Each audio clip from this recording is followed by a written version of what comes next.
Well, recently we looked at some plants that are classics but kind of difficult to grow in the sun. So we give you some alternatives. Today I want to look at shade plants that have the same kind of situation, that there are alternatives that perhaps will do better. Well, for example, like this, it's a native plant. It's not in, well, it is in flower, but the flowers aren't open at the moment. It's a spiderwort. And sometimes you see it overtaking your yard. It can be a real nuisance. So it's not that it doesn't grow well, it just grows too well. It seeds itself, and before you know it, you've got spiderwort all over your yard. And the alternatives I'm going to suggest are two. There's this lovely little one. It's a dwarf one called Satin Doll. Just about to start flowering. Much smaller, probably a third the size, but still with those beautiful little flowers. It will make a lovely little ground cover, and it doesn't tend to roam in the yard. Well, this one is called Sweet Kate. It's a yellow leaf spiderwort, Tradescantia, with bright blue flowers. So the yellow and blue contrasts are wonderful. It doesn't spread like the other one, so it's actually a wonderful plant. If you put it in too much shade though, it will lose some of the yellowness. It'll be more green. So there you go. Spider plants, there are some alternatives that won't invade your yard. Well, often I get asked about why is my grass looking so bad? And often the case is it's been planted in the shade. Ornamental grasses as a whole are sun-loving plants. For example, like this one, this is a Pennisetum fountain grass called Hamlin. It loves the sunshine. If you put it in the shade, it will get all droopy and thin and won't look nearly as good. The answer though is to get grasses that are actually designed, have grown up with shade in mind.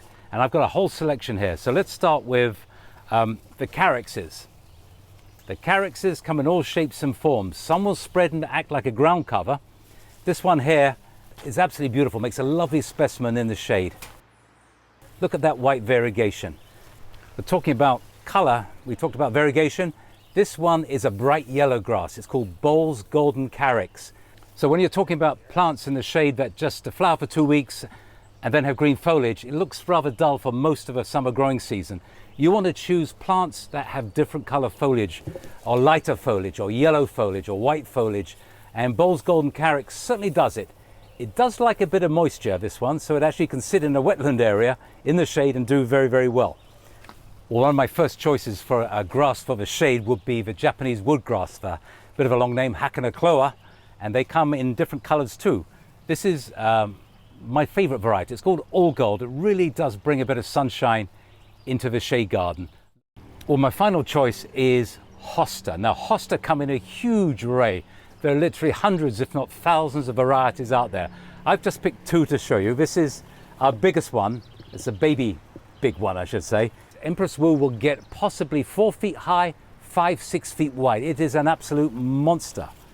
And on this side is Tiny Tears.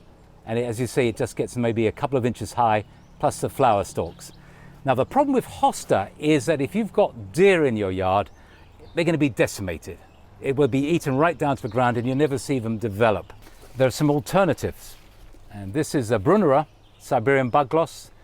This is a variegated one called Jack Frost. They have a wonderful flower that looks like a little blue forget-me-not early in spring. And then the foliage gets stronger and stronger and bigger and bigger. It just looks like a coleus when it's done. So that's a lovely foliage plant. And these are Ligularias. They love the shade. In too much sun, they're going to droop.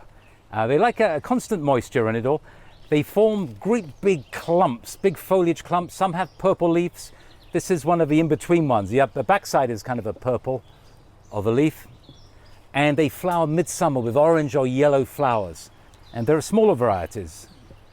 This is Pandora's Box as an edger. It's fantastic in the shade.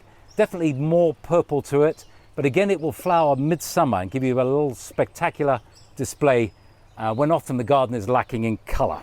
And if you really want to fill an area up with a big foliage plant, how about this baby? Or this monster, I should say. This is Sun King. It's an Aralia, Spinard, I forget what they call it.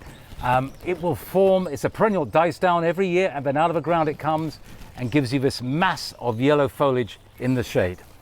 So there you go. Some alternatives to Hosta. Doesn't mean you don't have to have Hosta, but if all your garden's Hosta, it can be decimated by the deer. But if you mix it up, then this is what could happen.